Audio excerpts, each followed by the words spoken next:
Hey folks, this is BestInSlot. Welcome back to our Jurassic World Evolution 2 Mods of the Week Spotlight series. A very cool one with two incredible decoration mods, two new species, and a really cool new feeder. You've just had a little preview there of our first new mod. Before we dig into all of that, a disclaimer as per usual: mods can cause save game problems, yada yada yada. But either way, if a problem does occur, it's not my fault, it's not the mod maker's fault, and most importantly, it's not Frontier's fault. Right, let's get started with one of the coolest new mods in a very long time. This is Realistic Monorails by RADRR 1985. So you install this mod, it doesn't replace anything to install it, but what it does do is it replaces your monorail with a much cooler version in a few different ways. First of all, as you can see, the glass is now transparent. Finally, there are guests inside. I'm going to put this on slow motion, I think, just for a second so you can see it moving there. The guests are, I think the guests are animated. It's hard to tell. Yeah, the guests do appear to be animated as well. So you can see its interior like that. And if we go ahead and change the time of day to night time, you can see it's all lit up again inside. Some people standing, some people sitting, people looking around, people facing in different directions. It just looks so much cooler. It looks like a proper real monorail now, which is a big step in the right direction. I think that looks absolutely fantastic. Already one of my favorite mods of all time. However, that is not all we have as part of this mod. So what we can do, if we hop over here, and there's our monorail there, so I'll just show you it there again. Lovely stuff. Look at that, look at that. Let's hop inside, actually. Very cool, right? But what we can do is actually hop onto the monorail ourselves. Now, usually there is a view, this one right here, right, where you sit on top of the monorail. But in this version of the mod, there are 26 different camera viewpoints, and we can take a look at our other people swinging past there. So we can start to click around, we can go inside the monorail, we can look out the side windows, you know, taking over these various guest perspectives. It's a whole new way to see your park. We can even sit here right at the very front, very cool, right on the console. And we're going to stay on this as we approach the next part of the mod, which is a new placeable Jurassic World gate. A monorail Jurassic World gate, and hopefully as we approach this and move through it, the gate should automatically open and allow us to move through. We're about to find out, of course, pulled straight from the very start of Jurassic World. Very cool. It's a little bit high, I should lower it down a little bit, but incredible. Really, really good stuff. We can finally properly build the opening to Jurassic World now, the monorail itself, and even inside. I didn't know this was I've not tried it out fully. Even inside like that, that's awesome. Hello folks, we've reached our stop. Please exit the vehicle through the doors, which are somewhere. But anyways, yes, that is the brand new Realistic Monorails mod. We've got tons of camera viewpoints. We've got the new Jurassic World gates that automatically open up. We've got animated guests and lights. It's just awesome. It's really, really cool stuff. Big shout out to RADRR 1985. And since we've arrived at our destination, we are going to go check out another mod. This is, again, another fantastic mod. This is Map Decorations by Scaryface and Ben124. And what it does is it brings in all the map decorations that Frontier have built on various different maps around the game, and it brings them in as a decoration pack for Evolution 2. So this is the InGen compound that you can see in the distance on one of the sauna maps. We've got the airstrip from Jurassic Park 3.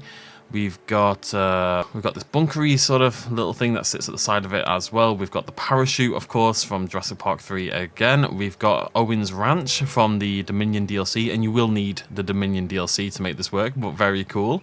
We've got a few Pennsylvania buildings. These large buildings are Pennsylvania buildings. We've got the Pennsylvania air track as well. We've got a crashed plane. Going to be really cool to make like thematic Jurassic Park 3 Spinosaurus habitats. We can actually put the plane in, we can move the thing around. We've got the lights from the Pennsylvania exhibit as well from the track. And also really exciting, Pennsylvania has tons of buildings, and all these buildings are now added as well. So really easy to build little towns, little cities. You know, you could use this as a backdrop for exhibits, or use this to bulk up the look of your park. This is the kind of thing that I will find very, very useful, just having access to building-looking buildings, you know, actual housing-looking buildings and warehouses and stuff like that. It's going to be really cool for really cool thematic parks. So very, very excited to check all that out. And also the platforms that the buildings sit upon. If you wanted to have like a concrete base for your city, you could throw this on. And then, of course, the plane wreck. Side note, first of all, that's awesome. Like, our ability to build huge scale, proper place filling, like more Jurassic World Dominion appropriate builds in some ways has just gone up astronomically thanks to this mod. I think that's really, really cool stuff. Now, with all that said and done, we do have three new species, hard to explain. Let's check out our regular new species first. We're going to see a cosmetic for the Allosaurus by Hassan Wakatri. Okay, the release went a little bit buggy there, I'm not sure why. Guys. Hello. Bear with me. I don't know what's going on. They are in there. I can't grab them.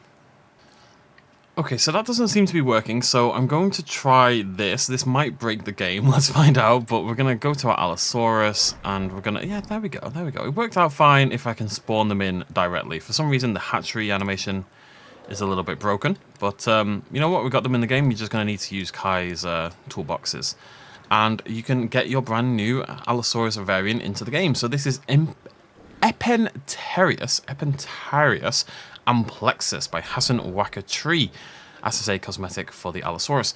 This is a Upper Jurassic Allosaurid from the Morrison Formation of Colorado, and the name is interesting. So Epentarius translates approximately to buttressed in Greek, i.e. strengthened, supported with a structure with a buttress, because of the structure of the vertebra. The species name, so the full name is Epentarius amplexus. The species name Amplexus. Amplexus is a position that amphibians take. It's the position that the male amphibian takes during copulation, during sex. When the male amphibian is, you know, getting down and dirty, they kind of clasp onto their partner, and that position is called amplexus. So it's a little bit of a strange name for a dinosaur species name. I think the purpose is more about the clasping on, and again, it's kind of referring, I think, to the formation of the vertebra and their sort of shaping and the way it looks like it's been clasped by these buttresses. But I think they could have come up with a better word. But the full name is basically, where is it? Buttress frog sex. Is the name? I don't know. Anyways, it's a cool dinosaur, and fits really well onto the Allosaurus rig. Like I say, it's an Allosaurus. It's an Allosaurid itself. It's quite a similar dinosaur in a lot of ways. And Hassan Wakatri's done a really cool job making it feel distinct from the Allosaurus. It's got really interesting sort of texture. I love this kind of smattering of gold on this one. It feels like it's gold flecked, which is always nice. A very stylish dinosaur. And then this big burst of colour there over the crest, over the eyes. The eyes themselves very bright and shiny and wanting to murder me. Where's the other one's gone? I have another little poke over here. This one flecked with a little bit of darker colour there, a little bit of black in there, and then the crest, really interesting shape on that crest patterning going down the nasal region there in this lovely bone sort of colour, really highlighting the Allosaurid crest shape there.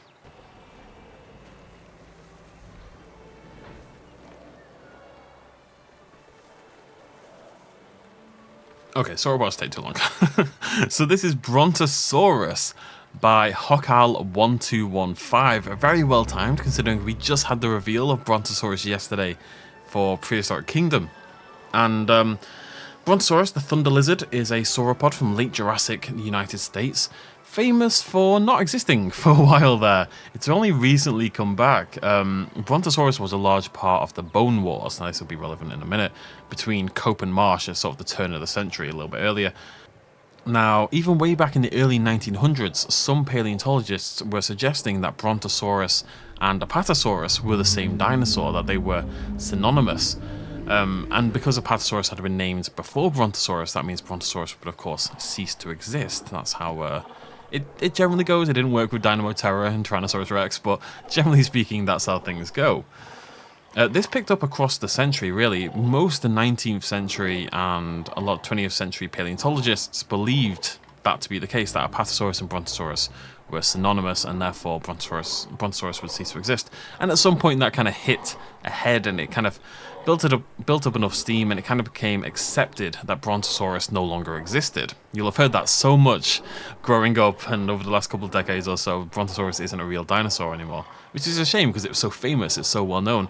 If I ask my dad to name 5 dinosaurs, Brontosaurus is one of the 5 he will give you, because it was the sauropod in like the early dinosaur films.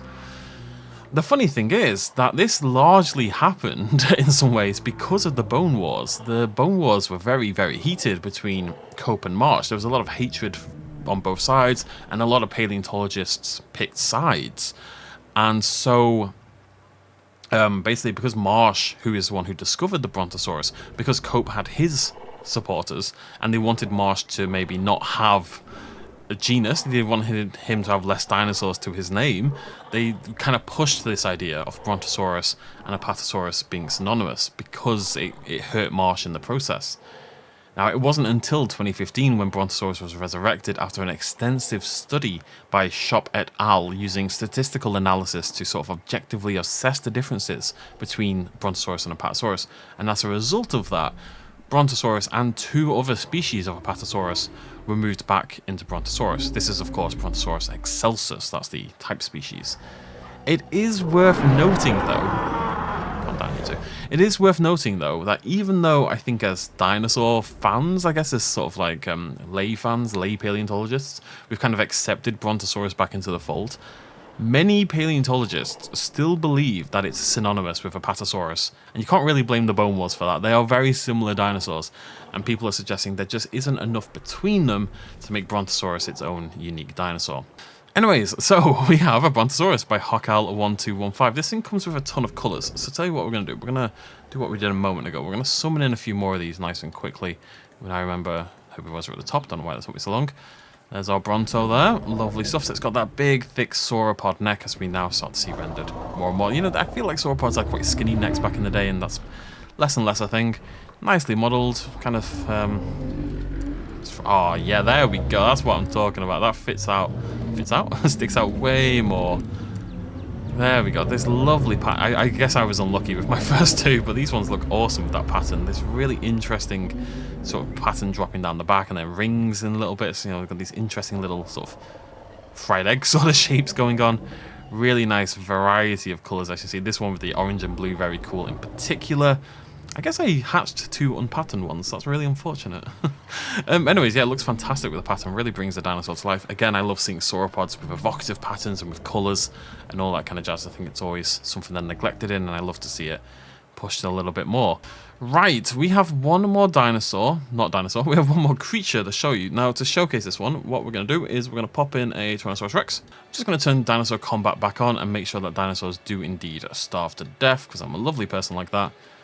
And our new Rex should start to be hungry and want to hunt things. Unfortunately, it means our Brontosauruses are being hunted over there as well. I'm not sure how that's going to go for the... Yeah, you've kind of given up on that fairly quickly. But the Tyrannosaurus Rex should start to hunt. And what they're going to hunt, I'll pause it to check this out, is this little critter down here. So this is... Hyracotherium. This is a new feeder, so it's like your goat feeder. It's not a replacement, it's just a new feeder added to the game. This is the Hyracotherium feeder by Jojo Chess. Now this is a teeny tiny, 60 centimeters long, like fox-sized ungulate from southeast England.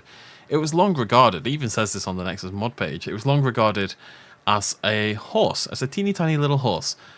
But from what I've seen, the recent consensus is that it's not quite a horse. That what it is a Paleothea, which is a family of mammals that's basal to the horses, i.e. the equids. So the horses are the equids, and they came later on from Paleothea. But also, they're also basal to the Brontotheres, which is a family including mammals like Megacerops. So this was the precursor to a bunch of different things, but isn't quite a horse itself. It's not a teeny tiny horse, but it's a teeny tiny almost horse. Now, there are species of animals that were Hyracotherium and were regarded as teeny tiny horses, but those have since been moved to other genera. So, as it stands, Hyracotherium, not a horse, but very, very close. Very, very cool, very, very similar. Is that a rock or a T-Rex? A rock, not a T-Rex. Where's it gone? Right, anyways, I want to see it get hunted, basically.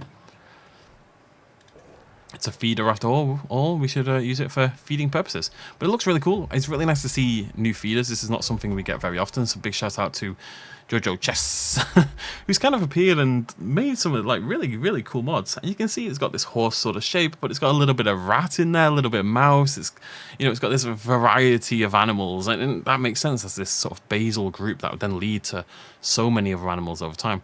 Really well modelled, fits really nicely onto the rig. It's got the frontier splotch pattern even. It feels very appropriate. There we go. Let's see this happen in slow motion. Rex is chasing down our Hyracotherium. Oh, got it by the tail, got it by the back legs. Flippy floops into the mouth. Down it goes. Sticks out a little bit, but generally speaking, not bad. You know, it works. Sometimes you'll get like a custom hunting animation and the thing being eaten will be about 10 foot away whilst it's being swallowed. So desperate to make a joke there. But that worked really well. The Rex managed to swallow it down. Yeah, the animation clipped a little bit, but for a custom feeder, not bad at all. Shout out to Jojo Chess. Very, very cool stuff. And of course, these fantastic decorations, which as you can see, do light up at nighttime. So these lights are from the... These ones are a bit funky. I don't know what's going on with these ones. But we've got some really cool lights over here. You know, this feels like an airport. We've got the... It's not a lighthouse. I called it a lighthouse. It's the air control tower and sort of the hangar for the airport. So these are the airport buildings. And then we've got like the town stuff over here. And some of these have lights on as well. Gonna make for some really, really cool exhibit buildings. People keep bringing out things that make me want to make... Horror Park 3.0, like all these new mods. I'm like, this would be really good for Horror Park. I'm just saying, but we'll wait till Chaodenic's first person mod at the very least.